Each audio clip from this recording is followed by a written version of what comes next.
Hello and welcome to College of Lore. My name is Kate. And I'm Jill. And thank you so much for joining us for a chat about role-playing. You can tell that we're not in our usual filming location because we are physically distancing ourselves due to the global pandemic that's happening outside. That's right. And so our content has had to adjust a little bit as a result of that. And so the content of the video that we're creating today, even though it's something that we've wanted to investigate eventually, we sort of sped up the process and we're bringing it to you now. Distance gaming. Yes. How do you RPG and also social distance? We've got answers. We do. All right, so I think the way that we're going to approach this is first we have sort of a list of things that you need in order to play RPGs at a distance. And then we'll talk about a few specific resources that we both know of and have investigated to some extent that facilitate distance gaming. And we'll talk about the experiences that we've had with them to hopefully help you decide what kinds of tools you might be able to make use of to play RPGs with your friends on the internet. And it's not that hard. No, it's actually very easy. Yeah. I mean, you don't even have to put on pants. Exactly. I am totally wearing pants. So. It depends on what we're counting as pants for me. Right. Okay. So. Technically, pants. Technically, due to a technicality, pants. Right. So we have certain things that are necessary. You will need to have these things. You kind of, in our opinion, can't play without them. Mm-hmm. So the first thing that you need is, at the very least, a voice connection, but mm-hmm. ideally also a video connection. So voice and video methods to contact your players and get everybody together on one call. And I feel like, honestly, you could just play with that if you had a voice call or something. Yeah, as long as your system that you're running doesn't rely too heavily on like a tactical mm-hmm. setup on a map, which a lot of the systems that I love the most don't. Mm-hmm. You could just play with voice and video and then use all the other paper stuff that you normally use. Just everybody has their own character sheet at their own house and their own dice at their own house and that kind of thing. Mm-hmm. However, the second item on our need list is a tabletop to interact with. Mm-hmm. So if your RPG doesn't lend itself well to having no physical representation of like the tactics of a situation, then it's nice to have a tabletop to interact with. I also find, even if it's not the case that that's necessary, it is like a big part of the experience that people enjoy. Having that sort of shared space to interact with. Mm-hmm. So it's an important one. I agree. And mm-hmm. like for a virtual tabletop, it could be as simple as being able to share screenshots of the map with your players. Yep. So if you were using something like Google Hangouts or mm-hmm. whatever and just sharing your screen, sometimes that's perfectly fine. Totally. Mm-hmm. All right, so basically those are the only things you need. Mm-hmm. So it's pretty easy, but there's some nice to haves that exist, and we're going to go over some of the sites that you can access that have these nice to haves. And so we thought we would list what those are as well. Mm-hmm. So the first thing, and maybe you would have put this on your need list, but it's technically just a nice to have, is players to play with. So hopefully you have some friends who you're typically playing RPGs with. But the interesting thing about playing online is, whereas in real life you do need other physical people to play games with, typically speaking, online there's all kinds of people. And so some of these sites that we're going to talk about have a built-in system where a GM could start a game and just open it up to whoever wants to sign up. And so you can just go to those websites and browse and see what's available and hop into a game with some people that you've never met before. So that's actually nice, and it's more versatile than real life in some way. Yeah. Just because we're trapped inside doesn't mean we're limited in any way to play some games.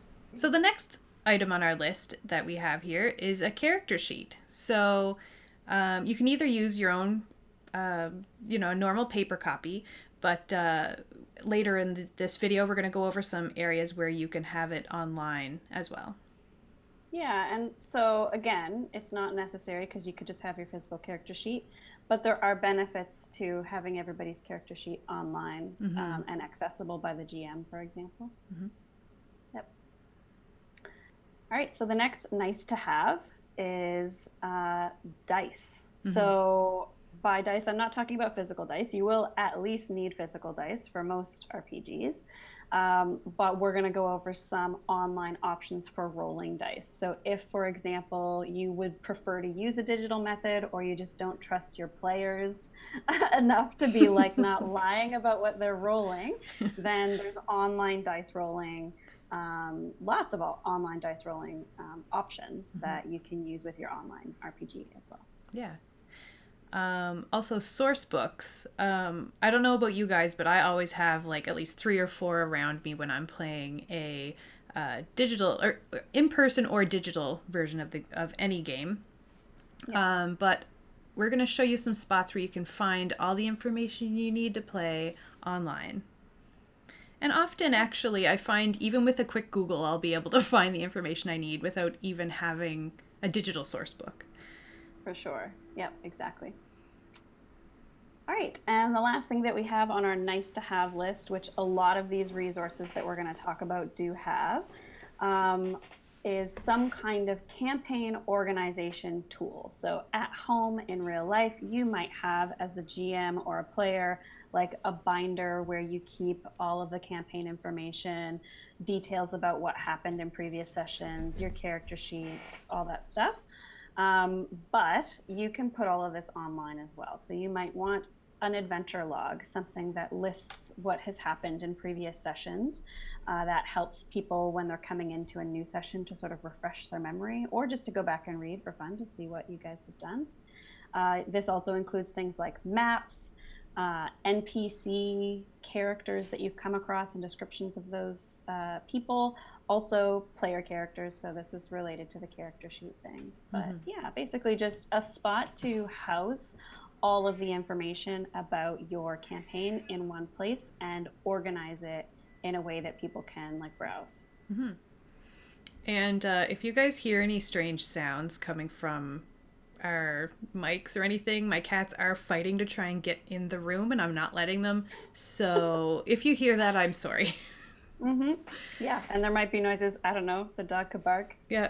So we're just at our houses. Yeah, we're doing our best. We're doing our best. Are just at your apartment, that's true. But I feel like we're more in control of the environment when we're like setting it up with the video camera and everything. Yeah. But now it's like, is there a siren? I don't care. Let's keep going. Just go. Roll through it. So we're going to now start going into some specific examples of tools that are available to you for use for playing games online. And there's sort of 2 categories that we split things up into.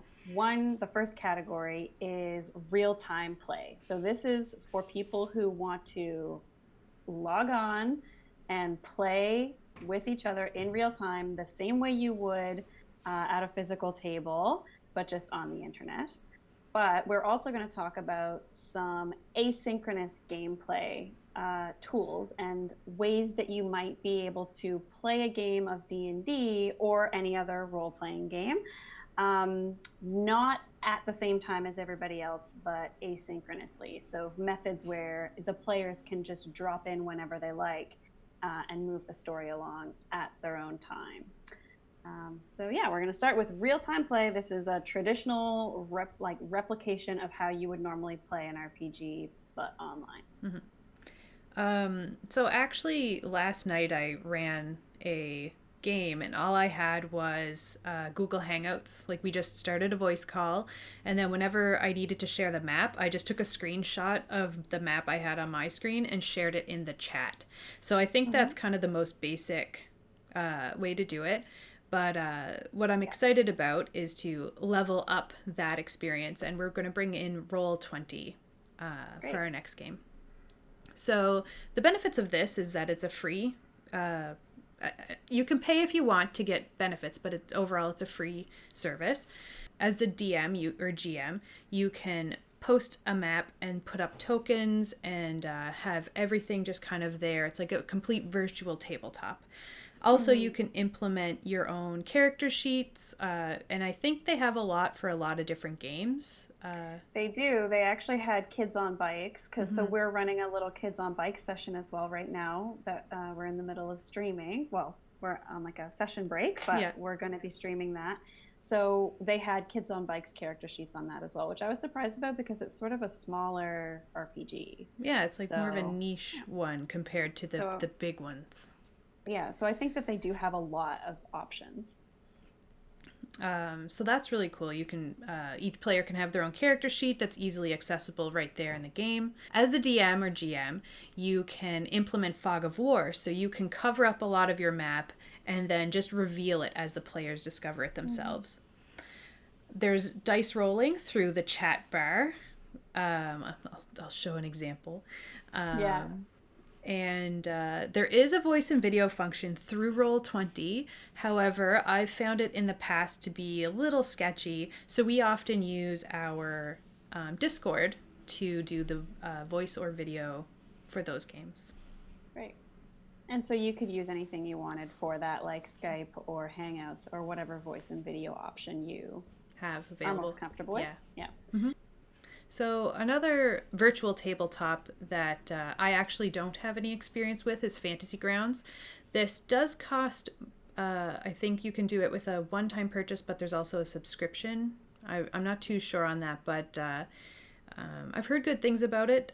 You can integrate a lot of material from, say, DM's Guild or what have you directly into Fantasy Grounds if you buy that package. But yeah, that's another example of just this virtual tabletop. So it has a lot of the same supposed features as Roll20, just neither of us have really looked into it because it's not free. And, well, we just be like free. The bullet, yeah. And especially because there are things like Roll20 that are free, but Fantasy Grounds has a lot of support behind it, so I'm sure it's very good. Yeah. All right, so I'm now going to talk a little bit about Tabletop Simulator. So Tabletop Simulator is a game that you can purchase on Steam, and it is essentially a physics engine, which basically just means you can go in there and set up a table and then just move stuff around as if you would be moving stuff around a normal table in real life. Your little mouse can move things. You can chuck things through the air if you want to. Oh, and you can flip the table. You can flip the table. It gives me so much anxiety to watch that happen for some reason. I actually discovered that you can disable table flipping, so... Oh, I'm going to have to do that. Know how to do. Yeah. Because every time I was like, what does this do? And I click it and I'm like, oh no, it's going. The table's just like flipping in the air. Right? It like just down, yeah. Right. So Tabletop Simulator does cost money to purchase. So it's about $20. You might get lucky and get it on a Steam sale for like half price. That does happen quite frequently. But $20 is a pretty decent price for something that you can use for so many things. So I mostly use Tabletop Simulator to play board games. There's a lot of different mods that people have developed. Even companies who develop the games have developed official mods. So you can go in there and just play whatever board game exactly the way that you would in real life. So I play Twilight Imperium 4th edition on there quite a lot. That's like the thing that I use Tabletop Simulator for the most. However, it has a little RPG mod built into it. And so if you go in there, Jill and I have both poked around at that. There's all these little miniatures in there, like dragons and little monsters and figures. They're actually animated, so you can click on them and they move a little bit. It's very cute. And they also have like environment tiles too, don't they? Yeah, I think so. So you can like import a map to look whatever way you want, or whatever sort of terrain you're looking at. You can import that stuff and build whatever you need to build, just like you would in real life with those materials in real life. So I'm going to show some screenshots of something that my husband Neil put together, which is a little tabletop simulator, BattleTech / Mech Warrior setup. So he's running an RPG in BattleTech/Mech Warrior, and we can't play in person anymore. So he looked into it and found that somebody had already created like the exact scenario that he was planning to have us do next. So he just downloaded that mod and put it into Tabletop Simulator. He did a couple other things. So he found like some smoke effects that he could like set up on the board, and a little campfire that he could like set up on the board. Yeah, every tabletop simulator mod will vary because it depends on the person who made it, what they programmed into it. But often there's some automation. So in this BattleTech mod, there's this automatic roller that you can just sort of click a button and it rolls all the dice that you'll need to roll and sort of tabulates the results for you. Perfect. So there's some really handy features there that take away some of the math that might be involved otherwise in an RPG. Now, doing math is good, so it's like you should not be afraid of that stuff. But you convenient. You got to keep your brain going while your muscles atrophy. That's true. We have a clear bias. Yeah, our gym closed. Anyway. Yeah, it did. So, yeah, I think that Tabletop Simulator is a unique tool because it really gives you that feel that you're all sitting around a table together playing a game, because you're all there sitting in a particular seat and everybody's little hand is moving around and like touching stuff. And yeah, so I think Tabletop Simulator is a really great contender for something that might give you that sort of real life role-playing game experience, but is online. Yeah, I agree. Another thing you'll want to consider is having a dice roller option. For the game I played last night, I had 2 new players who didn't have dice of their own. Now, I trust my players and I don't need to check on their dice rolls, so I just let them either roll their own dice, and for the players who didn't have them, I encourage them to just Google dice roller. Thanks, Jake, for pointing that out, that existed. And they just rolled their dice right in, like, the Google search. So there's tons of other options, of course. If you just search it up, you'll find a ton of different websites that you can try. I have an app on my phone as well, but I have one on my watch. Aww. Our example of asynchronous play would be using Discord. I use Discord a lot to play Dungeons and Dragons, and we were starting to try some other RPGs in there. They just didn't take off as much as D&D yet. So I started with the classic adventure like Sunless Citadel. And for those of you who are familiar with it, this can easily be done in a few sessions. However, it took us about a year to complete, but we had so much fun doing it. So I'll just show a little example of how I set up the Discord, my Discord server. So in the Discord server, I have a Here We Play channel. I have a secret channel for each of my players in case they want to whisper to the DM. I have an out of character chat so that anyone can say whatever they want outside of the game. And then when we split the party, because people love to do that, we just ended up making a separate chat room for each group. One thing I noticed that's really cool about this type of play is that other people, if they're in your Discord server, they could maybe read your adventure along with you. So what I did was I have the playing channels. They're free for everyone to look at, but I keep like the out of character chat and the private chats secret. So the way this works is that I start the adventure as the DM. I would start the adventure, or GM, and just whenever anyone gets a chance, they would come in and add their part of the story to the game.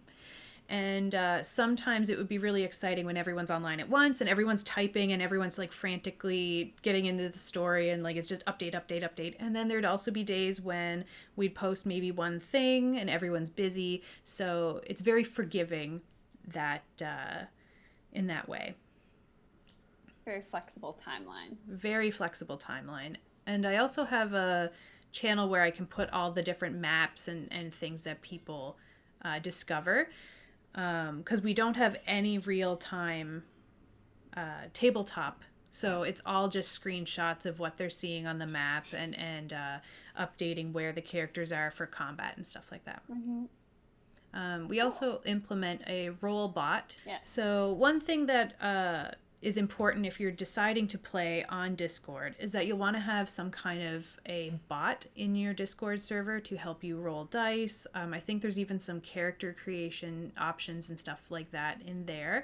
I use RPBot and I'm really happy with it. There's also one called Avray. I've not tried it, but I've heard a lot of good things. And there's a variety of other ones that you can choose from as well. Also, Discord does lend itself well with real-time play. You can use the voice channels or create a call with your fellow members. And there's also a video function now, which we're using currently to film this video. Yeah. It's working pretty good. So far. Yeah. In so our far, opinion. so good. Yeah. Hopefully you agree. Is that it for Discord? Yeah. I love it. It's free. Enjoy. Yes. That's good. You'll notice that we have quite a penchant for free things. Yeah. All right, so the next thing I'm going to talk about is sort of a category of things that I am calling campaign management sites. So I mentioned before that this is a useful kind of tool to have. The first one that I want to mention is something you may have heard of before called D&D Beyond.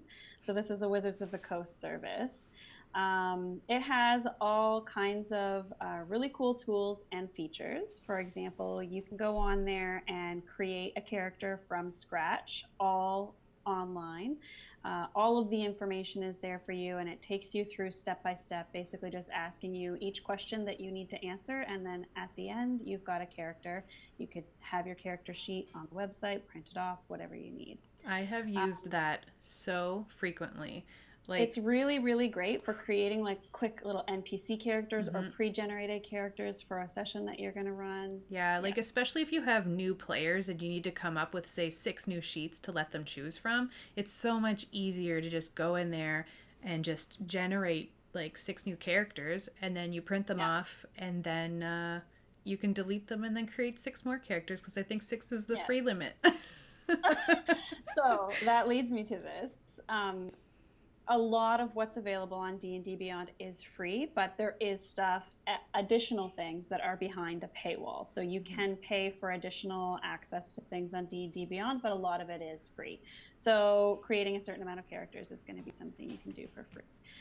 In addition, you have access to every D&D book on that website. Now, not all of it is freely accessible. Some of that source book content is going to be behind that paywall, but a lot of the information, like the monster manual, for example, I think quite a bit of it is available just for anybody to go on and search and find information. Also, they have adventures available website. So I don't know if any of those are free actually, but I don't think they're free, but I have bought a fair few source books, and one of my adventures, I'm running Dragons of Icespire Peak, and I actually bought that as a physical, the box as a physical item, but it had a code inside that unlocked the digital version, and I thought that was a great way to introduce people to kind of D&D, but also D&D Beyond. I love that because it's so frustrating when you do own the physical book and you can't have access to it on a digital platform like that. So it's really great that they're going to start doing that. Well, I don't know if they're going to do that for anything else. I think that was the way to kind of get you addicted to D&D Beyond. And one really nice thing about D&D Beyond, the adventures, is that when you are looking at your adventure and you're looking at the map, in the book, you only have the GM or the DM's map. But if you look on D&D Beyond, you can click the map to make it bigger, but then you click it again and it'll show you what the players should see. So that gives you a clean map that you can share with your players, use as a background in Roll20 or whatever. So it's pretty good. So, and speaking of that, the last point that I have about D&D Beyond is it's not a real-time tool itself in the same way that Roll20 is. However, it can integrate with real-time tools like Roll20, and we haven't really tested out that integration yet ourselves, but I know that it does exist, and so that's a really nice feature as well of D&D Beyond. So again, like I said, D&D Beyond is an example of a campaign management site. There's a bunch of others that I'm aware of. So for example, I've heard of a campaign management site called Kanka. Also, there's one called World Anvil and one called Scabbard. They all have sort of very similar features. I haven't used any of those three myself. The one that I have used is called Obsidian Portal. And so I'm going to talk about that particular website and how I've used it. And I actually used it not just as a campaign management site, but I used it as a method of playing asynchronously as well. So Obsidian Portal, just like a lot of these campaign management sites, has a bunch of cool features. You can upload characters and character sheets. There's a calendar, so you can schedule play times and things like that when you're going to meet up and actually play. There's an adventure log feature, which is sort of a log where the GM can go in and describe what happened in a session. And there's also a wiki as well that you can create like a wiki about your world or campaign. So I found that really useful. There's a section where you can upload maps, so you can have all the maps that players have access to, so they can look at them very easily.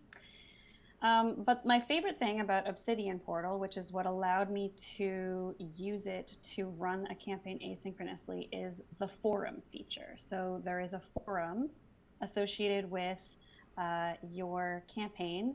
Now, I do believe that the forum is behind a paywall. So most of this stuff is free, but access to the forum, you do need like a paid membership to get that, although it's not very expensive. I think like $5 or something like that.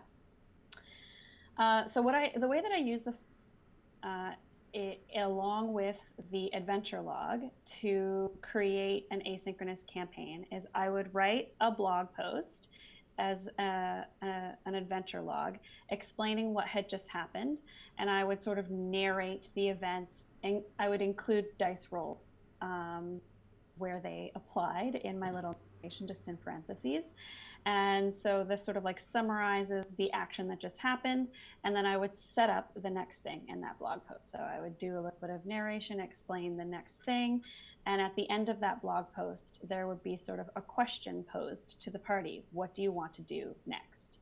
Then I would create a forum topic linked to that adventure log post, and everybody who was playing the game could go into that forum thread and start discussing back and forth what they wanted to do. And I would sort of let them do that until everybody came to an agreement and stated what it was that they were going to do. Mm-hmm. Then I would start over again. I would create a new adventure log blog that explains all the stuff that happened in that little forum thread, narrated into a bit of a story format, and the next question at the end of that. Okay, now what do you want to do? And we just moved through the scenario in that way. So just like your experience with Discord, it was very slow going because it's asynchronous. And mm-hmm. So every little detail, which could take seconds in real life, and we all know that in real life, the decisions very rarely take only seconds. That's true. Then. But every little decision has to go through a back and forth with text on the forum. What's interesting about that, especially compared to Discord, is that in Discord, yes, we'd cultivate our messages a little bit, but often we'd get into these moments where we're just posting really fast. Whereas it sounds like with the forum posting, there is probably a lot more zhuzhing or like kind of cleaning it up before you post. Yes. And so, I mean, there's a little bit of both. Sometimes somebody might post a little one-liner like, well, I need to know this before I come up with my response. So like, what are we doing about this? Or, there would be a little bit of back and forth, but it's definitely slower than Discord because it's not a real-time messaging service. It's a forum instead mm-hmm. of Discord, which is just messages, bang, bang, bang. Right. So, yeah. But it was working really well, and so one of my favorite things about playing asynchronously like this on Obsidian Portal was that it gave me the opportunity to really cultivate a rich narrative when I was taking those forum posts and turning them into a blog post. So I got to do a little bit of creative writing and massaging of things and just be creative with how I decided to tell the story of what happened. So one of my favorite things about role playing is this sort of collaborative storytelling experience that is the essential root of what you're doing. And this just allowed me to emphasize that a bit, I think, compared to when you're playing in real life and things are just happening, uh, which is obviously fun. That's why we're all playing role playing games, but this is just sort of an additional thing. So if you are creative and you like writing, then having that campaign management site, even just to log what has happened in sessions, will give you that sort of creative outlet and opportunity to chronicle what happened in your words. Yeah, I love it. That I Yeah. think that would be really cool. I find when I'm playing in real life, I try to do a summary at the beginning of each session, Yep. and my notes are always just kind of scattered and rushed. But if I had, if after each session I sat down to do a little blog post about it, I would have these really rich and exciting narratives to tell at the beginning of my sessions to remind the players of what happened.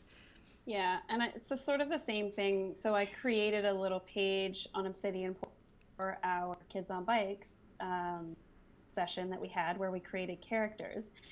And instead of just like getting your character sheets from you and uploading those, I decided to not have the character sheets on the website. Instead, I just wrote like a little biography slash description of each of the characters based on the notes that I took from you guys during that character creation session. And so it was a similar sort of thing where I got to like interpret what you guys said about your characters and like it up. So Yeah. yeah. So those are all the sources that we came up with, uh, that we have experience with for how to play role playing games online. If you have other ideas about things that can be useful for playing at a distance, please leave a comment below and explain to us because we would love to hear about it and we would love to check it out. So, yeah, leave a comment below if you have any other ideas, things that I've missed. Yeah, and thank you for being here, hanging out with us. Thanks for watching, and feel free to subscribe and follow us and all that stuff. And yeah, see you next time. Stay safe out Bye. there. Wash your hands. Yep. Mm-hmm. Stay inside.